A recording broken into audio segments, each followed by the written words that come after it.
everybody, and thanks for checking out my review of the Panerai Luminor PAM 01312, or simply known as the PAM 1312. This review is sponsored by Panerai authorized dealer J. Roberts Jewelers in Marlton, New Jersey. Go to jrobertsjewelers.com to see their selection of Panerai watches and fine jewelry. Call 856-596-8600. Tell them what you're looking for and they'll take excellent care of you. Please tell them Doug FNJ sent you to receive a free gift with your purchase. jrobertsjewelers.com, 856-596-8600. Now, on to the unboxing. Alright, so to get into the unboxing, you have a plain black cardboard box on the outside. And you open up that box and you have a nice cleaning cloth. You have a really nice wooden box, which let me take that out over here. And you open up this box and you have a nice presentation where you open it up and you have the watch, of course, which I'll get into in a moment. You have some tools. So for instance, this is a strap change tool, which I'll get into in a moment. You have a little screwdriver, so this way you can change out the buckle. You have a set of straps here, dive straps. And it's Hershey style straps. It's got that Panerai name on it. You have the watch itself, which I'll get into in a moment. It's getting underneath it. You have your instruction manual, warranty card in the back. You have some paperwork that just goes over the timing when it was manufactured. Some barcode information, the outer tags. And on the watch itself, you also have this nice cover so it protects the watch in transit or when you put it into travel. And then you have the watch. Panerai is a brand that has had my interest for years. Back in the late 90s, Panerai brought in a huge following that had them enjoying great success and was very hard to get. There was a distinct design that was and still is incredibly recognizable. The thick cushion case with the signature crown guard, the large size sandwich dial that put a disc of lume under the dial with the numbers and markers cut out. It shows depth. One big appeal to Panerai is the straps and how easy it is to change them out. This brought many talented strap makers to the market. It gives you the ability to change the whole look and feel to the watch. There are many different models of the Panerai and the design is very recognizable. Some have complications, maybe a size difference, but they primarily remain true to their design heritage. I love the history of this brand, and although I won't get deep into the history here, you could read about and find it in many reviews and articles. The portion of the history I love is the original Italian Royal Navy divers riding underwater assault vehicles that look like torpedoes to enemy submarines to plant explosives.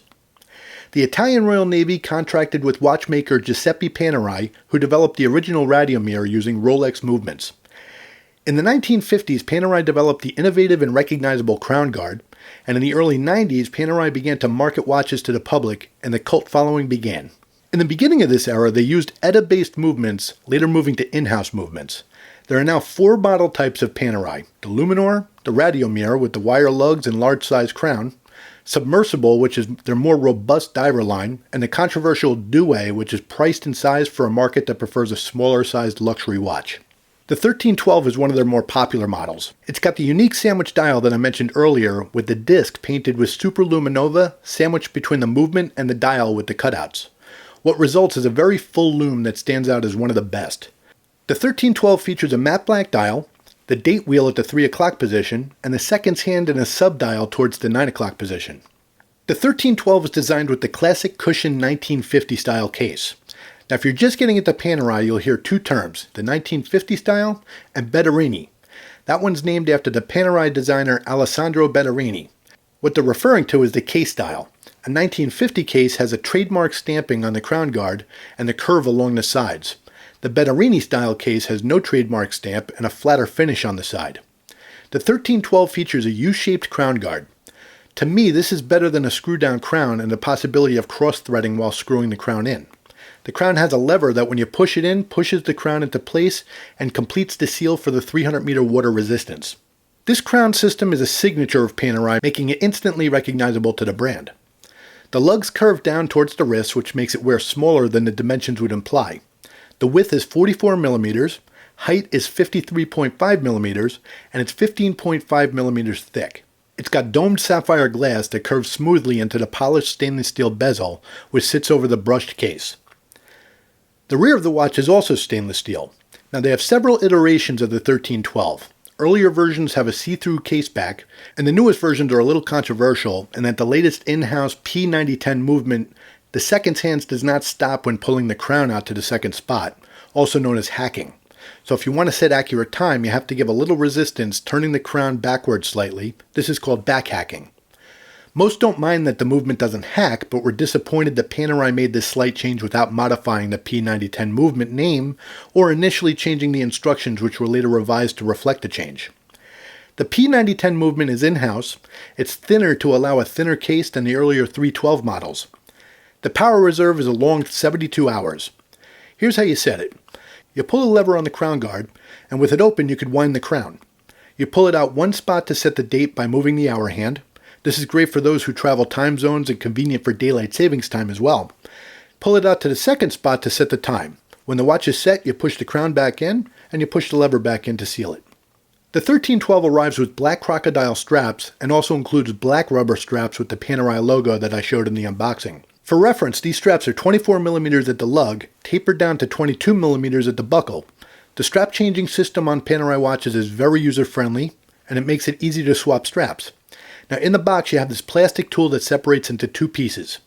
To change the strap, you poke one side into the recessed button under the lug, and while it's pressed you poke the bar out of the side using the other half of the tool. This eliminates the possibility of scratching the lugs and makes it much easier than spring bar tools. They also include a screwdriver to unscrew the buckle to place it on the new strap. Most aftermarket strap makers add buckle options as well, and to put the new strap on you just put it in place between the lugs, place the bar back in, and that's it. This is part of what makes Panerai so versatile. The amount of strap options, styles, and materials out there are infinite. Here's a wrist shot. My wrists are 7.5 inches, and I initially looked at the 42 millimeter size watches, and when I put on the 44 millimeter, it was a perfect size for my wrist. Now here it is compared to the submersible 47 millimeter 1389 that I'll be reviewing soon. And here it is next to another classic, the 24, which I'll also be reviewing soon. Panerai watches are not for everyone. It's a very unique design with the crown guard, large dial, and 44 millimeter width. Those who love it can find it addictive. There's a whole community dedicated to the love of the Panerai brand and styles called the Paneristi. If you have interest in the brand, I would encourage you to check out Paneristi.com or check out the Paneristi.com Facebook group to see what it's all about. It's a great group of people and a lot of information on the brand and all the watches. Many members have multiple Panerai watches, and there's a fantastic selection of strap makers you could find there as well. So what are your thoughts on the Panerai? Leave a comment below. I love to read and respond to them all. And if you like this review, please click the thumbs up, subscribe, and hit the bell to be notified of my future videos. You can also find me on Twitter at DougFNJ, and you can find me on WatchUseek.com, which also has a great Panerai section, and of course Paneristi.com also is DougFNJ. So I'd like to thank J. Roberts Jewelers again for sponsoring this video. Please go to jrobertsjewelers.com and call 856-596-8600. Please tell them that DougFNJ sent you for a free gift. And as always, thank you so much for watching. Be safe and have a great day.